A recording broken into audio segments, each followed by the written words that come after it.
Hello दोस्तों, मैं हूं आयुष तिवारी। स्वागत करता हूं अपने यूट्यूब चैनल फार्मेसी वाला में। आज के इस वीडियो में हम लोग बात करने वाले हैं डी फॉर्म सेकेंड ईयर का कम्युनिटी फार्मेसी एंड मैनेजमेंट। आपका जो सब्जेक्ट है कम्युनिटी फार्मेसी एंड मैनेजमेंट का, उसका हम लोग कवर करने वाले हैं चैप्टर नंबर 6। ठीक है। इस चैप्टर नंबर 6 का आपका जो चैप्टर का नाम है वो है मेडिकेशन अडेयरेंस। कि मेडिकेशन अडेयरेंस होता क्या है, इसमें सभी डिटेल्स जानकारी हम इस वीडियो में लेने वाले हैं। तो अगर दोस्तों आप हमारे चैनल पे नए हैं तो प्लीज़ चैनल को सब्सक्राइब कर लें, जिससे आने वाले सभी वीडियो आपके पास पहुंच जाए और आपको बहुत ही बेनिफिट होने वाला है ये वीडियो आपके एग्जाम पॉइंट ऑफ व्यू से। ठीक है। क्योंकि इस वीडियो में हम आपको समझाने के बाद सभी वीडियो के जो भी आपकी पॉइंट है सिलेबस के, वो सभी कवर करने के बाद उससे जो भी रिलेटेड क्वेश्चन है, इंपॉर्टेंट क्वेश्चन जो आपके एग्जाम पॉइंट में, आपके व्यू से, एग्जाम पॉइंट ऑफ व्यू से बहुत ही ज़्यादा इंपॉर्टेंट है या एग्जाम में आने वाले हैं या ऑलरेडी किसी ईयर में आ चुके हैं, सभी क्वेश्चंस को हम यहाँ पे इंक्लूड करेंगे और सभी क्वेश्चंस के बारे में डिस्कस करने वाले हैं। तो चलिए दोस्तों वीडियो को शुरू करते हैं। तो ये एक ही वीडियो में, छोटा सा वीडियो है, एक ही वीडियो में सभी टॉपिक्स को कवर करेंगे और सभी इंपॉर्टेंट जो भी क्वेश्चंस है उसको समझेंगे कि आपके एग्जाम में कैसे क्वेश्चंस आ सकते हैं इस चैप्टर से। तो चलिए दोस्तों वीडियो को स्टार्ट करते हैं। तो सबसे पहले हम बात करेंगे मेडिकेशन अडेरेंस होता क्या है। मेडिकेशन अडेरेंस होता क्या है, इसका अगर डिफिनेशन की बात किया जाए तो मोटा मोटा आपको बता दूं जो मेडिकेशन अडेरेंस क्या होता है। मेडिकेशन अडेरेंस का मतलब यही होता है कि अगर कोई फार्मासिस्ट है या कोई डॉक्टर्स है, तो डॉक्टर जो भी प्रिस्क्राइब कर दिया है, जो भी आपको प्रिस्क्रिप्शन फॉलो करने के लिए बोल दिया है, आप ये दवाई ले लीजिए और आपको इसको फॉलो करना है। ठीक है। सभी इंस्ट्रक्शन बता दिए हैं। वो ये चेक करता है कि जो भी हम दवाई दिए हैं वो अच्छी तरह से फॉलो हो रहा है या नहीं हो रहा है। ठीक है। अगर आपका मेडिकेशन अडेरेंस का मेन मतलब यही होता है कि डॉक्टर द्वारा बताए गए जो भी इंफॉर्मेशन है, ठीक है, कि हमें मेडिसिन को लेना है कैसे, उसके जितने भी इंस्ट्रक्शन है उसको अच्छे से फॉलो करना ही मेडिकेशन अडेरेंस है। ठीक है। उसमें आपका होना चाहिए गुड टाइम। ठीक है। आप अच्छे समय पे ले रहे हो, अच्छा व्हीकल यूज़ कर रहे हो, अच्छा गोड, अच्छा आपका डोज यूज़ कर रहे हो। ठीक है। आप डोज वही यूज़ कर रहे हो जो आपका अच्छे लगे। ठीक है। अच्छे का मतलब होता है जितना आपको प्रिस्क्राइब किया गया। ठीक है। गुड की बात किया जाए तो जितना प्रिस्क्राइब किया गया हो तो प्रॉपरली उतना ले रहे हो। ठीक है। टाइम मैनेजमेंट अच्छी होनी चाहिए कि जो भी टाइम ड्यूरेशन है, कि टाइम टाइम 4 घंटे बाद बोला है तो 4 4 घंटे बाद ही आपको मेडिसिन लेना है। ठीक है। इसी को बोलते हैं मेडिकेशन अडेरेंस, कि मेडिकेशन कितना फॉलो हो रहा है। ठीक है। मेडिकेशन अच्छे से फॉलो हो रहा है नहीं हो रहा है, इसी को बोलते हैं मेडिकेशन अडेरेंस। ठीक है। तो चलिए डेफिनेशन की बात करते हैं। Medication adherence can be defined as the extent to which of the patient behaviour correspond with the prescribed medication dosing remain including time dosing and the interval of the medication intake। ठीक है। वो सभी information जो भी prescription में लिखा गया हो या डॉक्टर बताया हो, जैसे हो गया आपका डोज की टाइमिंग कब लेनी है। ठीक है। उसमें टाइम होगी मेंशन हो गया, डोज कब लेना है, उसका इंटरवल क्या होना चाहिए, जो मेडिसिन है उसको कब लेना है, वो सभी को फॉलो करना ही आपका कहलाता है मेडिकेशन अडेरेंस। ठीक है। It is the important factor, ये बहुत ही इंपॉर्टेंट फैक्टर होता है to determining the therapeutic outcome in the chronic या कॉमोर्बिड पेशेंट। ठीक है। कॉम्बिनेट पेशेंट का मतलब होता है कि जो नॉर्मली पेशेंट होते हैं, और क्रोनिक मतलब जो ज़्यादा देर से पेशेंट कोई डिसीज को सफर कर रहे हो। ठीक है। इट्स द इम्पोर्टेंट फैक्टर, ये बहुत ज़्यादा इंपॉर्टेंट फैक्टर्स होता है टू डिटरमाइन, क्या डिटरमाइन करते हैं, थेराप्यूटिक जो इफेक्ट होता है। ठीक है। इसी से जो डॉक्टर लोग पता लगाते हैं कि हाँ ये जो हम ड्रग दे रहे हैं इसका थेराप्यूटिक इफेक्ट आ रहा है कि नहीं आ रहा है। हो सकता है डॉक्टर ने आपको दवाई दी है, अब आप खाए नहीं, अब बोल के फिर उसके घर पहुंच गए कि डॉक्टर साहब आपने जो बुखार की मैं पीसीएम दिया था वो तो फॉलो ही नहीं हुआ, अच्छे से ठीक ही नहीं हुआ बुखार। तो क्या समझेगा, डॉक्टर को पता चल जाता है कि हाँ हमने दवाई दी है और उसने खाया नहीं होगा, कुछ तो रीजन होगा जब भी तो फॉलो अच्छे से नहीं किया है, तभी तो हो सकता है इसका जो बुखार है उतरा नहीं है, या उसका जो भी डिजीज है उससे थोड़ी रिलीफ भी नहीं हो, को थोड़ा भी सिम्टम्स जो उसके हैं डिक्रीज नहीं हुए, ज़्यादा बढ़ते जा रहे हैं, तो यही कंडीशन हो सकता है। तो मेडिसिन कितना फॉलो कर रहे हो, ठीक है, जो भी मेडिकेशन फॉर्मेशन है कितना फॉलो कर रहे हो, उसी को बोलते हैं मेडिकेशन अडेरेंस। और नॉन अडेरेंस की बात किया जाए तो नॉन अडेरेंस होता है कि आप जो भी इंस्ट्रक्शन दिए गए हैं डॉक्टर के द्वारा उसे फॉलो ना करना ही बोलते हैं नॉन अडेरेंस। ठीक है। नॉन अडेरेंस या नॉन कंप्लायंस, नॉन अडेरेंस को और नॉन कंप्लायंस भी बोलते हैं। It if patient does not obey the instruction for administration the medication as directed is that is called the non adherence. इसका यही बोल रहा है कि जो नॉन अडेरेंस होता है या नॉन कंप्लायंस जो होता है, अगर वो पेशेंट, कोई पेशेंट है जो फॉलो नहीं कर रहा है हो इंस्ट्रक्शन फॉर द एडमिनिस्ट्रेशन, जो भी आपको मेडिकेशन एडमिनिस्ट्रेट करने के लिए, ठीक है, आपको जो मेडिसिन लेने के लिए जितने भी इंस्ट्रक्शन बताए गए हैं उसको फॉलो ना करना ही बोलते हैं नॉन अडेरेंस। अब ये कॉज की बात करें कि जो मेडिकेशन अडेरेंस होते हैं उसके कौन कौन से कॉजेस होते हैं, कि उसे कैसे हो सकता है कि नॉन अडेरेंस बढ़ जाता है। ये आपके सिलेबस में बता दो मेंशन नहीं है, फिर भी आपको समझाने के लिए यहाँ पे मेंशन कर रखा हूँ। आप समझिए कि कैसे कैसे रीजन होते हैं, कौन कौन से रीजन्स होते हैं जो नॉन अडेरेंस को इंक्रीज कर देते हैं। इसमें मेजर दो रीजन होते हैं, एक प्राइमरी रीजन हो सकता है, ठीक है, पहला रीजन, दूसरा सेकेंडरी रीजन में हम इंक्लूड करेंगे। प्राइमरी रीजन क्या होता है कि प्रिस्क्रिप्शन ही डिस्पेंस नहीं किया गया हो, ठीक है, जो प्रिस्क्रिप्शन लिखा गया है, ठीक है, फार्मासिस्ट डिस्पेंस नहीं किया हो, ठीक है, डॉक्टर द्वारा लिखे गए प्रिस्क्रिप्शन को फार्मासिस्ट अच्छे से प्रिस्क्राइब नहीं, डिस्पेंस नहीं किया हो, पहले गलती यहीं से स्टार्ट हो जाती है, ठीक है। वहां पे पैरासीटामॉल उसमें लिखा है, ठीक है, और उसमें लिखा है पैरासीटामॉल, और डॉक्टर ने पीसीएम लिखा है, ठीक है, पैरासीटामॉल लिखा है, और फार्मासिस्ट अच्छे से पढ़ा ही नहीं है, ठीक है, वो अच्छे से डिस्पेंस ही नहीं कर पाया, उसे पैराटॉल दे दिया, ठीक है। तो ये सभी इंफॉर्मेशन जो होता है, प्रिस्क्रिप्शन ही अच्छे से डिस्पेंस नहीं किया गया हो, यहाँ से ही आपको कॉज कर लेता है मेडिकेशन अडेरेंस। दूसरा अगर बात किया जाए तो ये पेशेंट पे फॉलो अप करता है, सेकेंडरी जो होता है ये पेशेंट पे होता है, ठीक है। इसमें दो चांसेस होते हैं, एक होता है इंटेंशनल, एक होता है अनइंटेंशनल। अगर जानबूझ के, ठीक है, अगर जानबूझ के आप मेडिसिन फॉलो नहीं कर रहे हो, जानबूझ के मेडिसिन फॉलो नहीं कर रहे हो, उसे बोलते हैं इंटेंशनल, ठीक है। और नॉन इंटेंशनल या अनइंटेंशनल बोलते हैं कि अगर आप अनजाने में दवाई भूल जा रहे हो, या तो आपका दिमाग काम नहीं है, कोई मेंटल डिसऑर्डर्स है, ठीक है, आप फॉरगेट कर जा रहे हो, तो उस कंडीशन को बोलते हैं अनइंटेंशनल नॉन अडेरेंस के कॉजेस, ठीक है। अब बात करते हैं factor influencing the non adherence, कौन कौन से फैक्टर होता है जो इन्फ्लुएंस करते हैं नॉन अडेरेंस को। तो पहला अगर बात की जाए तो health care system related factors होता है, ठीक है। इसमें क्या होता है, अकॉर्डिंग टू द मैकारिस्ट एक्ट ऑल, ये एक साइंटिस्ट थे, फिजिशियन थे, ठीक है, ये उन्होंने बताया था द पेशेंट और डिस्चार्ज फ्रॉम द हॉस्पिटल और not educated properly non adherence अकर, कि जब तक फार्मासिस्ट, ठीक है, सॉरी, जब तक पेशेंट आपका हॉस्पिटल के अंदर है, जब तक पेशेंट हॉस्पिटल के अंदर है, उसके टाइम टू टाइम दवा भी दिया जा रहा है, सब कुछ वहाँ पे फॉलो किया जा रहा था, ठीक है। बट अगर जिस दिन वो डिस्चार्ज होता है, अगर आप उसके बारे में बताओगे नहीं कि ये ड्रग कब लेनी है, कैसे लेनी है, अगर वहीं से बताते नहीं हो, तो नॉन अडेरेंस के चांसेस वहाँ से बढ़ जाते हैं, ठीक है।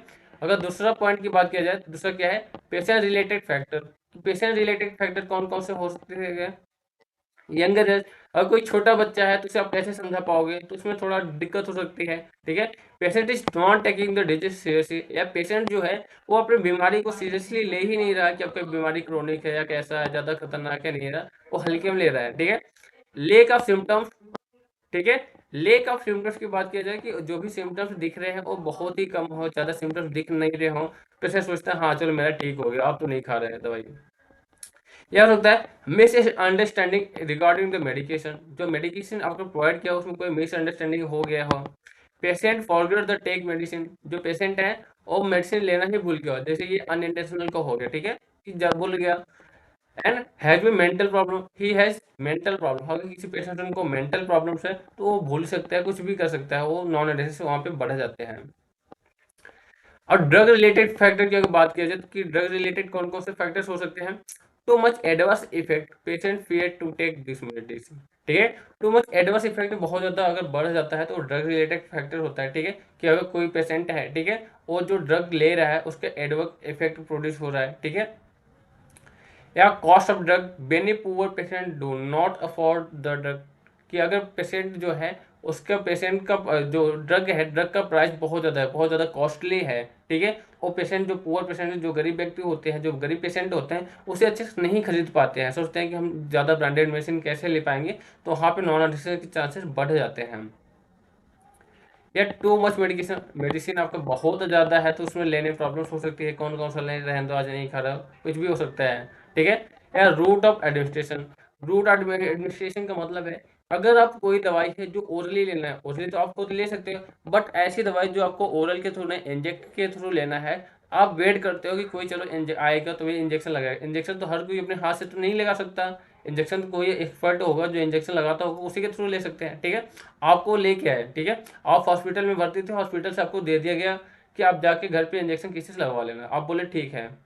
अब आपको कोई चाचा का लड़का जो हॉस्पिटल में काम करता है उसके भरोसे आप लेके आए, बट वो एक दिन घर पे आया नहीं, हॉस्पिटल में नहीं रहा, आप बोल जाते हैं रहने दो, चलो कल दोनों का साथ में लगवा लूंगा। तो ये बहुत ज़्यादा मेडिकेशन की अडेरेंस को कम कर देता है और नॉन अडेरेंस बढ़ जाता है। ठीक है। फोर्थ वन है आपका थेरेपी रिलेटेड फैक्टर्स। अब थेरेपी रिलेटेड फैक्टर्स क्या हो सकता है? एक्टेड मेडिकेशन और नॉट एडमिनिस्ट्रेशन और प्रिस्क्राइब। ठीक है। अब थेरेपी रिलेटेड फैक्टर की अगर बात की जाए कि थेरेपी में कौन कौन सी गलती हो सकती है? ठीक है। एक्टेड जो मेडिसिन है और नॉट एडमिनिस्ट्रेशन और प्रिस्क्राइब, जो मेडिसिन ही अच्छे से प्रिस्क्राइब नहीं किया गया हो तो नॉन एडहेरेंस बढ़ जाएगा। हॉस्पिटल में था तो हमने दे दिया, उसे प्रिस्क्राइब भी नहीं किया खाने के लिए, तो नॉन एडहेरेंस बढ़ जाता है। एजुकेशन रिलेटेड फैक्टर्स की एजुकेशन रिलेटेड फैक्टर कैसे हो सकता है? The factor of medication non adherence include lower education level and low health education level. ठीक है।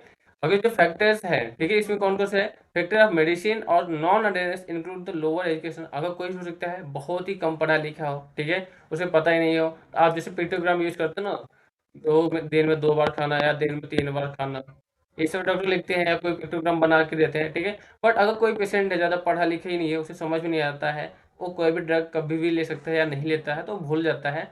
इसमें ये होता है एजुकेशन रिलेटेड फैक्टर्स होते हैं। बट साथ साथ level and low health education level हो सकता है बहुत ज़्यादा पढ़ा लिखा हो, बस मेडिकेशन की नॉलेज के बारे में उसको पता ही नहीं है। ठीक है। जो एजुकेशन है उसके हेल्थ एजुकेशन के बारे में पता नहीं है, उसमें थोड़ा बढ़ जाते हैं चांसेस नॉन अडेरेंस के।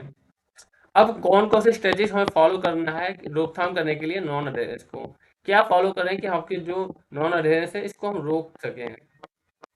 So many of studies explain the most factors of non-adherence of the patient oriented related to although consider following strategy overcome the non-adherence। कौन कौन से हमें नॉन अडेरेंस के कौन कौन से स्ट्रेटजीज हमें फॉलो करने चाहिए ओवरकम मतलब रोकथाम करने के लिए? सबसे पहले it include educating the health care worker. सबसे पहले हम पेशेंट को नहीं, फार्मासिस्ट को, जो भी आपका फार्मासिस्ट है या जो भी नर्स है या जो भी हेल्थ केयर वर्कर्स है, उनको हम एजुकेट करेंगे। दे should B taught they should B that the communication skill and counselling point properly, ताकि वो जो कोई कम्युनिकेशन स्किल है, ठीक है, वो अपना कम्युनिकेशन स्किल को डेवलप कर सके, अपने काउंसलिंग पॉइंट्स है उसको प्रॉपरली वो यूज कर पाए। It staff of not sufficient they should be increase according to the need. ठीक है। अगर स्टाफ फार्मासिस्ट ही हॉस्पिटल में कम है तो हम उसमें फार्मासिस्ट की इंक्रीज वैकेंसी अगर बढ़ाएंगे और फार्मासिस्ट की भर्ती लेंगे और ताकि अच्छे से हम प्रोवाइड कर पाए। ठीक है। Cheap and best medicine should be prescribe, कि सस्ती और अच्छी दवाई, ठीक है, सस्ती और अच्छी दवाई हम प्रिस्क्राइब करें ताकि हर एक पेशेंट अपना ले सके। Patient should be counselled properly. ठीक है। जो पेशेंट है उसे अच्छे से काउंसलिंग किया जाना चाहिए। Counselling should be orally and in return form also. ऐसा नहीं है कि आप काउंसलिंग कर रहे हो उसे सिर्फ बता दिया, ठीक है, आप पेशेंट को बताते हो कि आप ये वाला दिन में 2 बार खाना, दिन में 3 बार खाना। ठीक है। उसके बाद भी देखोगे फार्मासिस्ट या जो भी डॉक्टर होता है वो दवाई पे ऐसे गोला गोला बता देता है, ठीक है, लिख देता है ब्लैक पर से, जो भी रेड पेन होता है वो बता देता है, हाँ, इसे आपको सुबह शाम लेना है, दोपहर में लेना है, इसको आपको सुबह शाम लेना है, वो मेंशन भी कर देता है। ठीक है। बताने के बाद भी pictogram should be use. Pictogram आप यूज करोगे, कोई पेशेंट अच्छे समझ में नहीं आ रहा है उसे बताओगे। पिक्टोग्राम मतलब जो भी इमेजेस है, ठीक है, देखो इसमें जो ये लड़का छपा है ये इसे सुबह लेना है, इसमें जो ये कोई इमोजी छपा है इसको शाम लेना है, शाम को लेना। पिक्टोग्राम मतलब जो कोई इमेज के थ्रू आप उसे समझाएं।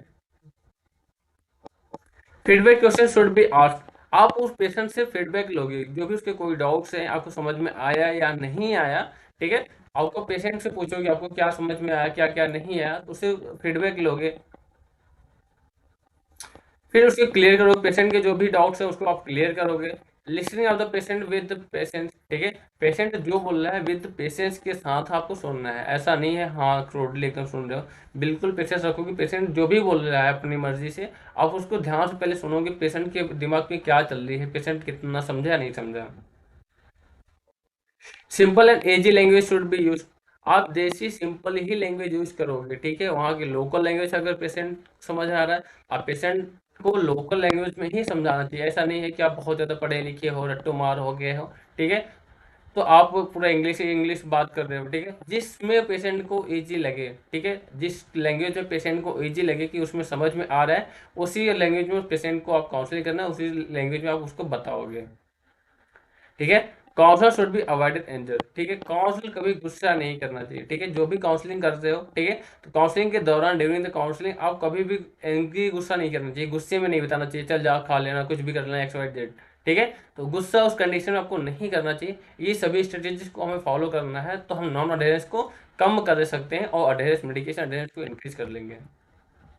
अब इस जितने भी ये चैप्टर्स के आपके पॉइंट थे सभी पॉइंट को हमने कवर किया है। अब इस क्वेश्चन से कितने इस सभी पॉइंट ऑफ व्यू से कितने इंपॉर्टेंट क्वेश्चंस है अब इसके एक्सरसाइज करेंगे, जो भी इंपॉर्टेंट क्वेश्चंस है जो आपके एग्जाम में आ सकता है वो सभी क्वेश्चंस हम यहाँ पे मेंशन किए हैं, ठीक है। जैसे very short answer type question जो आपका 1 मार्क्स का आता है उसमें कैसे क्वेश्चन आ सकता है। डिफाइन मेडिकेशन अडेयरेंस, इसका डेफिनेशन लिखना है, ठीक है। मेडिकेशन अडेयरेंस क्या होता है, व्हाट इज अडेयरेंस इंपॉर्टेंट, ठीक है। अडेयरेंस की इंपॉर्टेंस क्या है, क्यों नेसेसरी है, क्या जरूरी है, ठीक है। तो इसके हम प्रॉफिट लिखेंगे, बेनिफिट जो था। Explain the categories of the medication and non adherence, ठीक है, कि नॉन अडेयरेंस जो मेडिकेशन नॉन अडेयरेंस है उसकी कैटेगरीज हम लिखेंगे, ठीक है, कि कौन कौन उस कैटेगरी में नॉन अडेयरेंस बढ़ जाता है। Write about intentional medication non adherence, ठीक है। अब देखो यहाँ पूछ रहे इंटेंशनल मेडिकेशन, आपके सिलेबस में जो कि नहीं है, आपके सिलेबस में कॉजेस नहीं पूछा है। इंटेंशनल मेडिकेशन अडेयरेंस क्या होता है उसके बारे में आपको मेंशन करना है। Enlist the method of detect medication and non adherence, ठीक है। मेडिकेशन मेथड लिखेंगे, ठीक है, डिटेक्ट करेंगे, ठीक है। जो मेडिकेशन नॉन अडेयरेंस के मेथड्स है उसको हम लिखेंगे। 1 मार्क्स के क्वेश्चन है तो मतलब सिर्फ नाम ही लिखने हैं। List of factor influencing non adherence के कौन कौन से फैक्टर्स होते हैं उसको भी आपको यहाँ पे लिस्ट बनानी है, मतलब लिखना है। और शॉर्ट आंसर क्वेश्चन की बात किया जाए, अगर शॉर्ट आंसर टाइप क्वेश्चन की बात की जाए, ये आपके 3 मार्क्स के एक क्वेश्चन आते हैं एग्जाम में। इसमें क्या उन क्वेश्चन आ सकते हैं, जैसे write a short note of the medication adherence, medication adherence क्या होता है इसमें शॉर्ट नोट लिखने के लिए आ सकता है। डिस्कस और details non discuss and detail note on the categorize of the medication adherence, ठीक है। मेडिकेशन अडेयरेंस क्या होता है उसको कैटेगराइज करिए। एक नॉर्मल से 3 मार्क्स में लिखना है, तो एक पेज का आपको सिर्फ लिखना है, मैक्सिमम एक पेज में ही लिखना है आपको, ठीक है, क्योंकि हम ज्यादा नहीं, देखिए अगर क्वेश्चन थोड़ा मार्क्स ज्यादा पूछा है और पॉइंट उसमें कम है तो वही पॉइंट आप लिखेंगे जो इंपॉर्टेंट, ऐसा नहीं है कि आपको 3 मार्क्स में दे दिया तो पूरा पेज भरना है, ठीक है। पूछ ले मेडिकेशन अटेंडेंस क्या होता है तो भरते चले जा रहे हो, पॉइंट घर की कहानियां लिखे जा रहे हो, ठीक है, डॉक्टर कहानियां लिखे जा रहे हो। जो मेन पॉइंट है सिर्फ वही आपको लिखना है, ऐसा नहीं है हिस्ट्री के नहीं लिख रहे हो आप कि पूरा पेज भरोगे तभी आपको नंबर मिलेगा, ठीक है। Explain the determinants of the medication adherence, medication adherence के कौन कौन से डिटरमिनेंट्स उसको आपको एक्सप्लेन करना है, ठीक है। Explain the method of detected medication and non adherence क्या होता है, ठीक है। मेडिकेशन अडेयरेंस को जो डिटेक्ट करते हैं उसके सभी इलुस्ट्रेट करने हैं, मतलब उसके बारे में लिखना है, ठीक है। Describe the patient education strategies that help to improve medication adherence, ठीक है। जो पेशेंट के एजुकेशन स्टेजेस को हम उसको डिस्क्राइब करेंगे, ठीक है, क्या क्या डिस्क्राइब करेंगे कि जो मेडिकेशन अडेयरेंस है वो इम्प्रूव हो पाए, तो उसके बारे में आपको लिखना है। अब बात आती है लॉन्ग आंसर टाइप क्वेश्चन, जो कि आपका एग्जाम में 5 मार्क्स के आते हैं, 5 मार्क्स के क्वेश्चन आपके यहाँ से पूछे जाते हैं। तो कैसा क्वेश्चन आ सकते हैं, पहला क्वेश्चन आपका जैसे है define medication adherence rate its importance, medication adherence क्यों इंपॉर्टेंस है, ठीक है। उसका थेरेप्यूटिक्स की आउटकम जो हम बात किए थे कि उसकी आउटकम में हमें वही से पता चलती है, अगर मेडिकेशन अडेयरेंस हम फॉलो नहीं करेंगे चेक नहीं करेंगे तो उसकी जो थेरेप्यूटिक इफेक्टिविटी है हमें पता नहीं चलेगा। Classified types of medication adherence, types of medication adherence कितने टाइप्स के होते हैं, इंटेंशनल होते हैं अनइंटेंशनल होते हैं, ठीक है। ये सभी आपको जो टॉपिक्स वहाँ मेंशन था वो सभी आपके बारे में उसमें लिखना है। Discuss determinants of the medication adherence, ठीक है, ये भी सेम पॉइंट है, अभी शॉर्ट में भी था, ठीक है। अगर नंबर पूछा है तो थोड़ा हम उसकी ब्रीफली लिखेंगे, थोड़ा डिप में जाके लिख देंगे। Explain the method of detected medication और नॉन अडेयरेंस, ठीक है। Explain the method of detect, कौन कौन सा मेथड फॉलो करेंगे कि जो मेडिकेशन अडेयरेंस मेडिकेशन नॉन अडेयरेंस को डिटेक्ट करता है, ठीक है, उसको एक्सप्लेन करना है। 5 मार्क्स क्वेश्चन है तो मतलब 2 से 3 पेज आपको लिखना है उसके बारे में। Outline the patient education strategies can the help the improve medication adherence, कि जो पेशेंट का एजुकेशन स्ट्रेटजीज है उसके बारे में आपको लिखना है कैसे हम इम्प्रूव कर सकते हैं मेडिकेशन अडेयरेंस को, ठीक है। तो ये सभी क्वेश्चंस इंपॉर्टेंट क्वेश्चंस हैं जो आपके एग्जाम में यही क्वेश्चंस आ सकते हैं। आपके जितने चैप्टर्स थे, ठीक है, आपके ये पूरे चैप्टर्स में जितने भी क्वेश्चंस बनते थे सभी क्वेश्चंस के हमने यहाँ पे मेंशन किया है। तो सभी क्वेश्चंस के आप एक बार ध्यान से वीडियो को लेक्चर देखिए और उसके बाद जितने भी आप क्वेश्चंस मेंशन किए गए हैं उसके आंसर खुद से लिखने का प्रयास कीजिए। आप 50 आप 65 टू 70 मार्क्स अच्छे से गेन कर लेते हैं इस चैप्टर से। आगे जितना भी 80 मार्क्स के अगर क्वेश्चंस आते हैं, ठीक है, सपोज इसी चैप्टर से अगर 80 मार्क्स के क्वेश्चंस आते हैं, अगर आप पूरा वीडियो प्रॉपर्ली अच्छे से देखिए हैं, ठीक है, उसके जितने भी क्वेश्चंस यहाँ से हैं, फिर उसका आप खुद से अच्छे से पढ़ के लिख के आएंगे, तो आपको 65 टू 70 मार्क्स यहाँ से इजिली मिल जाएंगे आराम से। तो थैंक यू सो मच। अगर दोस्तों वीडियो आपको अच्छा लगा हो तो प्लीज़ चैनल को सब्सक्राइब कर लें और बेल आइकन जरूर दबाएं, ठीक है, और वीडियो को लाइक करना बिल्कुल ना भूलें। कमेंट बॉक्स में जरूर बताएं कि आपको वीडियो कैसा लगा, और अपने फ्रेंड्स के साथ जरूर शेयर करें। कम से कम आप 10 सब्सक्राइबर तो करवा ही सकते हैं, ठीक है, तो जितने भी फ्रेंड्स हो आपको, ठीक है, कम से कम 10 सब्सक्राइबर उनसे बोल दीजिए कि कम से कम आप 10 सब्सक्राइब हमारे करिए, ठीक है, जिससे आप बहुत ही जल्दी हमारे चैनल मोनेटाइज हो जाएगी। हम अपना एक नया स्टूडियो आप बनाएंगे और आपको बहुत ही अच्छे तरीके से, बहुत ही ईजी लैंग्वेज आपको बताएंगे फार्मेसी कितना ईजी है, ठीक है। Thank you so much once again. Thank you, bye bye. मिलते हैं नेक्स्ट वीडियो में।